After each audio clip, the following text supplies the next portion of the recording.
Hello, I'm Dale Leftwich with RealAgriculture. Today I'm at the University of Saskatchewan with Associate Professor Stuart Smythe. Stuart, how are you doing today? Good, thanks, Dale. Stuart, can you tell me just a little bit about your position here at the university? Sure. I hold an industry chair in agri-food innovation, and most of this research delves into what are some of the economic and environmental benefits of GM crops, particularly canola in the prairies. And I also look at some of the regulatory impacts and how that affects agricultural innovation. So can you tell me, Stuart, why was this position created? Because I think you're the first person to hold this, right? That's correct, Dale. Yeah, it was created out of the agriculture industry's recognition that science can be conducted virtually anywhere for roughly the same cost, but the real constriction point in the commercialization of new crop varieties is at the regulatory level, and that's why they were interested in funding a new research position that would sort of examine the cost and the impacts that regulations have on agriculture. So the idea is to try to demystify some of the things around what science is actually doing, and so that things can actually pass regulation and not be held up as long? Yeah, and to highlight sort of what regulations exist in other countries and how we can make sure that our regulations are harmonized with other countries and try to reduce the cost of regulation in Canada.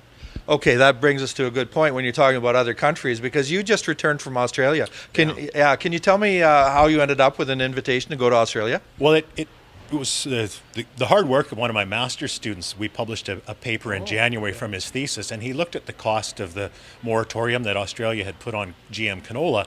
Just a second. Yeah, so that's something that the people may not necessarily know, is that you can't actually buy or sell or plant GM canola in Australia, right? You can now, but there was a period between 2004 and about 2010 where they couldn't.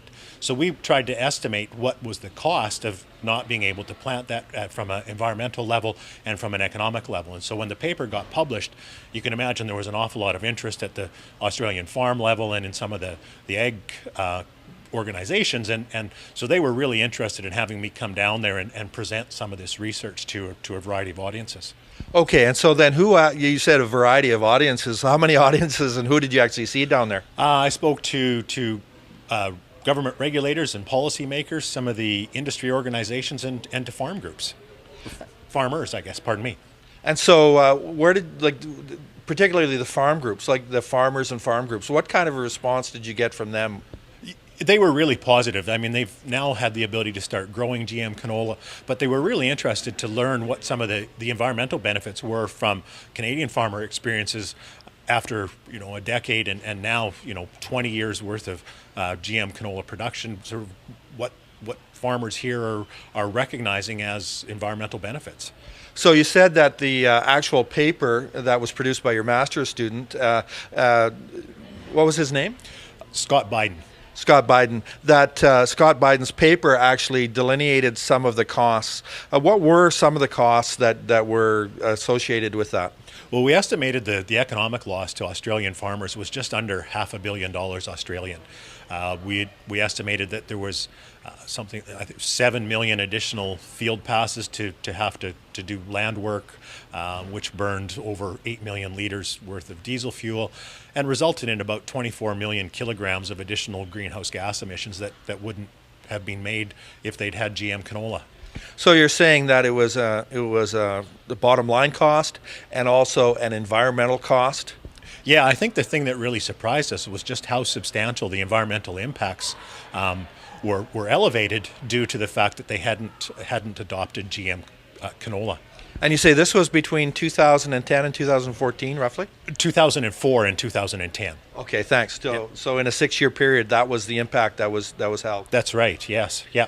So these Australian farmers and the other groups must have really been quite shocked and interested in finding this out. Yeah, and so one of the event where I was speaking to a lot of farmers was just outside of Adelaide in South Australia, which has a moratorium still to this day on GM crop production. And so there's a new government there, and the Minister of Agriculture opened the conference by announcing that they were going to review this moratorium, and he outlined some of the who was going to do this and the terms and conditions that were part of it. So it was really great to see that there's a new government there, and they're willing to explore the ability or the potential at least to remove this moratorium and allow farmers to have the option of growing GM crops. So changes in the offing from where they are and to where they're going? Yeah, I think so. It'll, if it's based on science and evidence from other states and other countries, I'm very confident that the moratorium will be removed, hopefully within the next year.